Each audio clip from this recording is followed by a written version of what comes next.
monde, je suis ravie de vous retrouver sur la New Concept Collab.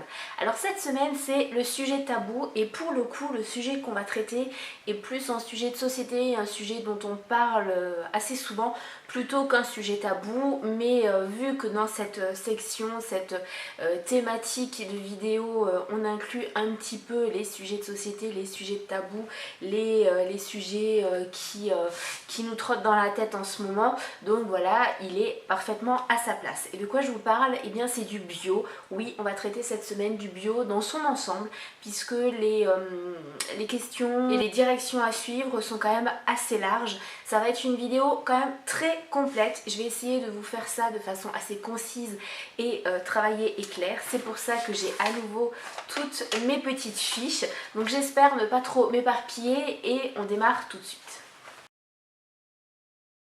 Alors dans l'ensemble je suis plutôt pour le bio, je trouve ça bien, je trouve que c'est quelque chose qui aurait dû toucher les Français depuis pas mal de temps, mais non, tout le monde se réveille seulement depuis quelques années, allez savoir pourquoi. Alors pourquoi je suis pour? Eh bien parce que quand on consomme bio, ça nous évite de consommer trop de cochonneries, trop de choses avec des compositions qu'on ne maîtrise absolument pas, des conservateurs, des colorants, etc.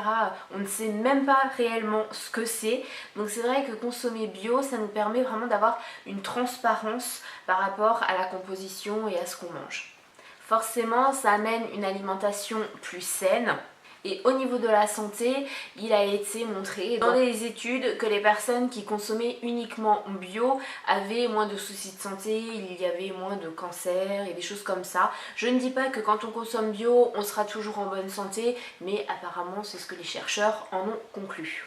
Il y a également moins de déchets puisque quand on consomme bio en général au niveau des emballages c'est quand même plutôt sympa au niveau de la composition, c'est du recyclé et recyclable où il y a une minimalisation en fait des emballages et ça je trouve ça plutôt top.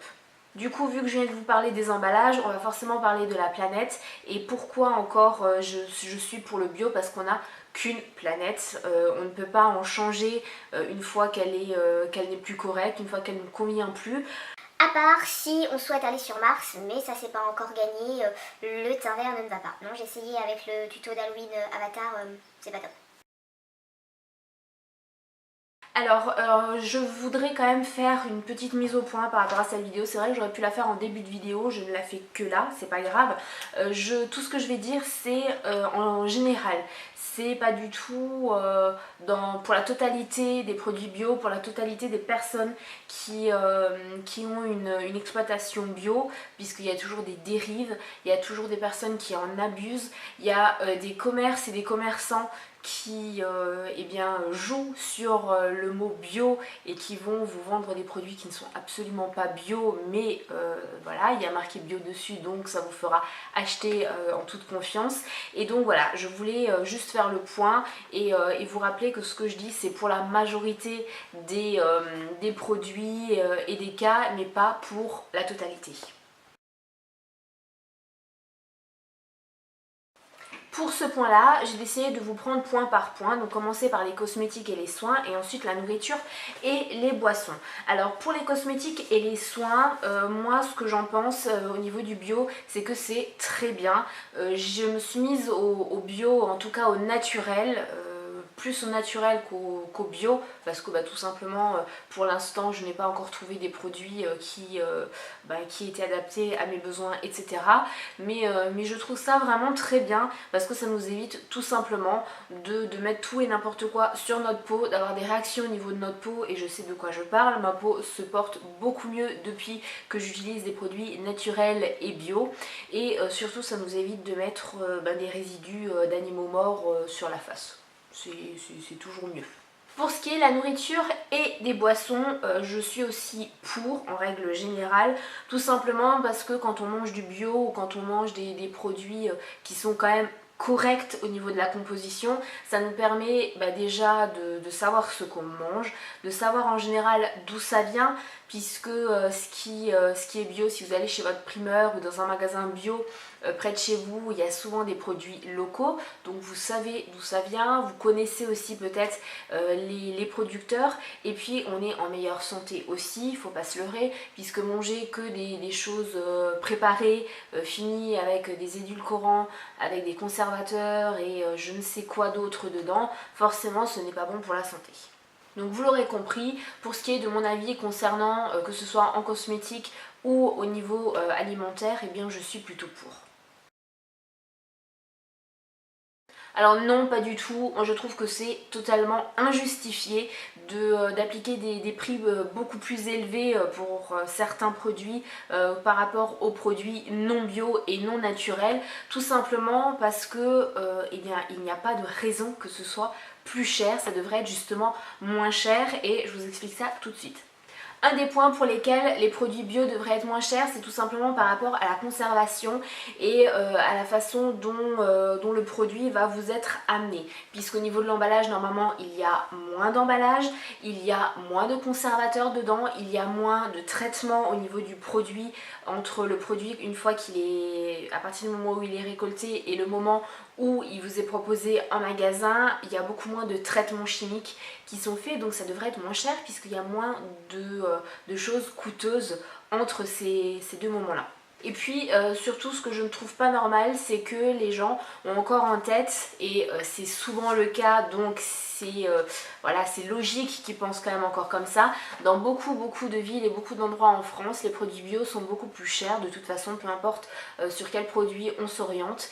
Et eh bien c'est encore destiné à une certaine population, et il faut bien dire ce qui est. En général, les gens qui mangent que du bio sont des personnes qui font partie d'une certaine élite, et je trouve ça vraiment stupide et totalement incohérent, puisque les personnes qui ont le plus des soucis de santé, des problèmes de poids, des problèmes alimentaires, ce sont des personnes qui ne sont pas de la haute société, mais des personnes qui viennent de la classe ouvrière. Donc tout ce qui est bio devrait être eh bien, totalement adapté au budget moyen de la classe ouvrière justement.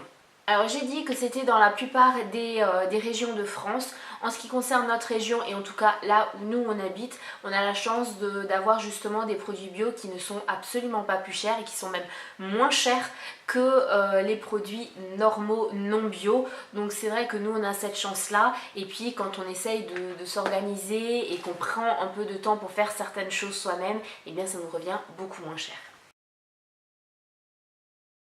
Alors c'est une très bonne question, et moi mon avis il va être simple, pour moi c'est positif, que ce soit pour la planète et pour l'avenir. Pour la planète, eh bien c'est clair, hein, je pense que je n'ai pas besoin de trop m'étendre sur le pourquoi du comment. Forcément si on consomme bio et qu'on fait attention à ce qu'on consomme et la façon dont c'est produit et dont c'est transformé pour le proposer aux consommateurs, il y aura moins d'effets de serre puisqu'il y aura moins de pesticides, moins de produits chimiques, moins d'usines qui vont tourner à bloc, et du coup notre planète sera protégée, ça me paraît évident. Pour l'avenir, oui, c'est aussi positif, et je déplore juste que les gens commencent à s'y intéresser que maintenant, puisque si on s'y était intéressé il y a déjà de cela des années, on n'en serait pas là à être face au mur et à se dire il faut absolument trouver une solution parce que notre planète va super mal. Et j'ai juste envie que pour mon fils, eh bien, il y ait beaucoup plus de bio, que ce soit beaucoup plus naturel d'aller vers le bio, et que ça ne veuille pas dire qu'il faille avoir un gros salaire pour pouvoir consommer bio. Et au niveau de la planète, un autre point par rapport auquel je suis pour et je trouve ça positif, c'est qu'il y a moins de plastique dans ce qui est bio, puisqu'en général c'est dans des emballages en carton et des choses comme ça, donc pour la planète forcément c'est beaucoup mieux. Récemment j'ai vu à la télé qu'il y avait des chercheurs qui essayaient de trouver une solution pour insérer dans les matières plastiques des champignons, des enzymes en fait, qui vont détruire plus rapidement le plastique. Donc ce qui veut dire que les gens ne vont pas avoir la démarche de ne plus jeter dans la nature, mais vont se dire ça va se détériorer plus vite, donc je peux continuer à le mettre dans la nature. Je trouve ça complètement stupide. Pour moi le but c'est quand même de faire plus attention à ce qu'on fait et d'utiliser moins de plastique quand même. Au niveau de l'avenir, un autre point encore sur lequel c'est du positif, c'est au niveau de l'emploi, puisque quand on parle d'une agriculture bio, forcément ça génère beaucoup plus d'emplois qu'une agriculture non bio, tout simplement puisque il y a beaucoup plus de main d'œuvre, on va dire, qui est nécessaire au niveau du désherbage, puisque ça peut être un désherbage manuel et non chimique, et donc ça va générer des emplois et forcément pour l'avenir c'est du positif. Que ce soit dans la salle de bain, dans la cuisine, dans la maison, oui, il y a du bio chez nous. Comme je vous l'ai dit, on est passé à une démarche un peu plus écologique. J'ai d'ailleurs fait une vidéo sur ma chaîne perso, c'est la première vidéo de la playlist Tu savais, où je vous explique comment on fait pour économiser et pour faire un peu plus attention à ce qu'on consomme. Donc oui, il y a du bio partout chez nous. Sans rentrer dans les détails, puisque ça ce sera le point suivant, dans la cuisine au niveau du bio, ça va être au niveau de tout ce qui est graines, épices, etc. Puisque je fonctionne beaucoup avec des graines de sésame, des graines de lin, des graines de pavot. J'ai vraiment pas mal de graines et d'herbes dans ma cuisine pour diminuer la consommation de sel et de sauces toutes prêtes. Ça donne beaucoup plus de goût et comme je vous l'ai dit tout à l'heure, eh bien nous on a la chance d'avoir des choses bio beaucoup moins chères que le non bio, donc autant en profiter. Ensuite au niveau du thé, je suis une grande consommatrice de thé, vous l'avez vu en début de mois avec le tag sur l'automne, je vous l'avais déjà dit, et j'ai testé récemment du thé bio et je le trouve vraiment très bon. Maintenant il est encore un peu cher par rapport à la quantité, mais oui, j'ai du thé bio aussi dans ma cuisine. Au niveau de ce qui est ménage, entretien de la maison, je fais ma lessive maintenant moi-même. Alors c'est pas forcément du 100% bio puisque mon savon de Marseille n'est pas bio, le bicarbonate de soude et le vinaigre ne sont pas bio, mais les huiles essentielles que j'utilise à l'intérieur le sont, donc on peut dire que c'est un petit peu bio. Et puis je vais passer à du produit d'entretien multisurface et du liquide vaisselle fait maison également avec ses huiles essentielles, donc ce sera également du bio. Dans ma salle de bain, alors au niveau de ma routine, tout ce que j'achète maintenant c'est quasiment que du bio ou du naturel. Ce que j'utilise qui n'est absolument pas naturel, avec des tonnes de conservateurs dedans et des tonnes de produits chimiques, ce sont des produits que j'avais encore. Je ne vais certainement pas jeter, donc j'ai toutes mes huiles végétales et mes huiles essentielles que j'utilise au quotidien, vraiment mais tous les jours, matin et soir. J'ai également mon dentifrice qui est un dentifrice bio, j'ai testé ça, bon je vous avouerai c'est pas top, hein. Je préfère mon dentifrice basique, mais mon dentifrice bio est moins cher que mon dentifrice basique Aquafresh, donc voilà. Ensuite au niveau des soins du corps, également là j'utilise des produits bio puisque j'avais fait un soin pour raffermir la peau et pour la circulation des toxines avec de l'huile bio et des huiles essentielles bio, donc c'était du 100% bio. Et également les savons, je commence à me tourner vers les savons bio pour tout simplement par rapport à ma peau. C'est pas dans le souci écologique là au niveau de la cosmétologie, c'est vraiment juste par rapport à ma peau puisque elle se porte beaucoup mieux depuis que j'utilise du bio. J'avais des gros soucis de peau, d'eczéma, etc., de sécheresse, et là je ne les ai plus, je ne suis plus ouverte jusqu'au sang partout parce que je me gratte, donc voilà. Et puis mes savons quand même, les derniers que j'ai testés qui sont bio, ils coûtent à peine 4 € pièce, donc ce n'est pas plus cher qu'un grand gel douche. Alors oui, on fait beaucoup de choses qui ont été citées là, j'en parle quand même un peu plus en détail dans ma vidéo sur ma chaîne perso, donc c'est dans la playlist Tu savais, c'est la première vidéo, donc je vous invite à aller la voir si ça vous intéresse vraiment d'avoir plus de détails. Mais sinon, au quotidien, ce qu'on fait, alors le tri sélectif, on est un petit peu obligé puisqu'on a les 2 poubelles, même si personnellement je trouve ça complètement stupide, dans le sens où on connaît les grandes lignes, on connaît à peu près ce qu'il faut mettre où, mais il y a toujours quelque chose qui est mal jeté, qui est mal trié. Donc c'est du tri sélectif mais qui ne sert pas à grand chose puisque personne n'a une poubelle sélective parfaite. Au niveau du potager, on a la chance d'avoir un grand potager, donc au niveau de ce qu'on cultive, eh bien on cultive un petit peu tout et on est totalement en bio. Au niveau des graines, il y en a certaines qui ne le sont pas, mais on récupère d'année en année, donc ça a quand même un côté écologique puisque ce n'est pas perdu. Et surtout au niveau de l'entretien, du désherbage, etc., on n'utilise aucun produit, on n'utilise aucun pesticide, on fait des associations entre les différents légumes et fleurs et fruits et puis ça se passe très bien puisque du coup on n'a pas de soucis de grosses bébêtes qui viendraient nous détruire le potager. Pour le primeur, comme je vous ai dit, on a la chance d'avoir du bio pas loin, donc c'est à 5 minutes de chez nous et c'est une personne qui propose du bio et du non bio, y compris des fruits secs et des herbes, etc. Et ce qui m'a vraiment surprise la première fois, c'est que le bio était moins cher que le non bio. J'ai posé la question pourquoi. Bon, c'était pas la première fois, c'était la 3e ou 4e fois que j'y suis allée, que j'ai posé la question. Et elle m'a expliqué, et son explication tombe sous le sens en fait. Elle travaille constamment avec les mêmes producteurs locaux pour 98% des producteurs. Et ceux qui sont bio, eh bien, ils préfèrent lui vendre les produits moins chers, un tout petit peu moins chers, mais être sûr de lui vendre la totalité de leur récolte, plutôt que de vendre au prix du bio qui se fait actuellement, mais d'avoir une partie de leur récolte sur les bras et qui tout simplement pourrit et ne sera pas utilisée.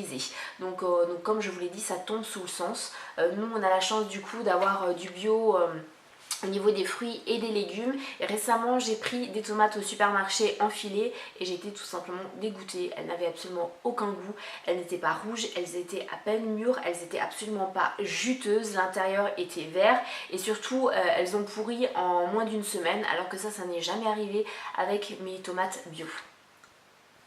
Pour ce qui est de la salle de bain, comme je vous l'ai dit tout à l'heure, on utilise des gants de toilette et des savons solides. Alors c'est pour la peau au niveau des savons, mais le gant de toilette c'est parce que c'est plus simple aussi pour l'application, mais surtout pour économiser de l'eau, puisque au lieu de laisser l'eau de la douche couler pendant tout le temps où on se savonne avec le gel douche, etc., et bien là on mouille notre gant de toilette et ça fait de sacrées économies d'eau. Et le dernier point que je vais aborder dans cette partie-là, c'est au niveau de la nourriture. Toujours comme je l'ai dit sur ma chaîne perso, j'ai arrêté d'acheter tous les goûters, peu importe les goûters en fait pour mon fils. Et pourtant mon fils a 10 ans, mais il continue à prendre des goûters puisque je lui fais tous les goûters maison. Alors oui, ça prend un petit peu de temps, mais je ne passe pas non plus 2 heures dans la cuisine par semaine pour faire tous ces goûters. Si je passe une demi-heure, 3/4 d'heure, c'est beaucoup. Donc voilà, il a de tout, c'est varié, il a le plaisir d'avoir quelque chose de frais. Moi j'ai la satisfaction de lui faire des choses maison, même si des fois j'ai pas forcément envie de les faire. Mais surtout on a découvert des études qui prouvaient qu'il y avait des conservateurs qui jouaient énormément sur l'hyperactivité des enfants, puisque les enfants devenaient totalement addicts à ces conservateurs là. Et notre enfant est hyperactif déjà à la base, et ces dernières années ça devenait totalement ingérable. Depuis le mois de juin, je n'ai plus acheté aucun goûter ou produit fini au niveau sucré dans le commerce et on a vu une nette amélioration. L'hyperactivité est toujours là, mais elle a baissé, mais d'une façon nette, c'était vraiment flagrant. Donc voilà un des points qui peut rentrer dans la catégorie. Et puis je fais également mon pain moi-même, mes yaourts moi-même. Ça me prend allez, 5 minutes à tout casser, à le préparer. Le reste c'est la machine à pain qui le fait et la yaourtière. Ça demande un tout petit investissement, mais tous les mois on économise énormément avec ça, puisqu'on est des grands consommateurs de pain, de brioche, etc., de yaourt aussi. Et au niveau des cosmétiques, j'économise aussi énormément. Comme je l'ai dit sur ma vidéo sur ma chaîne perso, j'avais un budget entre 150 et 200 euros par mois au niveau cosmétique, soins, etc. rien que pour moi. Et là, je suis à même pas 50 euros par mois. Donc c'est vraiment une économie énorme. Donc oui, le bio et le naturel, eh bien nous, on vit avec au quotidien, même pour se soigner, puisque quand on est malade, quand on a quelque chose, peu importe quoi, même un petit bobo, je vais me tourner vers quelque chose de naturel avant de prendre des antibiotiques ou des choses un peu plus costauds, parce que ça sert à rien et parce que le corps il s'y habitue et à force, eh bien ça ne fait plus effet tout simplement. Cette vidéo est terminée, je sais elle aura été un petit peu longue, mais je pense avoir traité le sujet en profondeur et que j'ai abordé tous les points comme il fallait. Je vous attends en commentaire pour vos réactions et pouvoir partager avec vous et surtout échanger avec vous vos avis et vos impressions sur ce que je vous ai raconté dans cette vidéo. Je vous invite à voir les vidéos de mes collègues tout au long de la semaine, donc Nico demain, Samy jeudi et Martial vendredi. J'espère que leurs réponses vous plairont également. Et puis si ce n'est pas encore fait, abonnez-vous. On continue à augmenter le nombre d'abonnés, mais on n'est pas encore aux 100 abonnés comme on le voudrait pour le challenge. Donc partagez un maximum notre chaîne pour la faire connaître. Si vous êtes abonné, c'est que vous aimez ce qu'on fait. Donc voilà, partagez et je vous remercie d'être de plus en plus nombreux à nous regarder, à nous soutenir. Et puis je vous dis à mardi prochain. Bisous.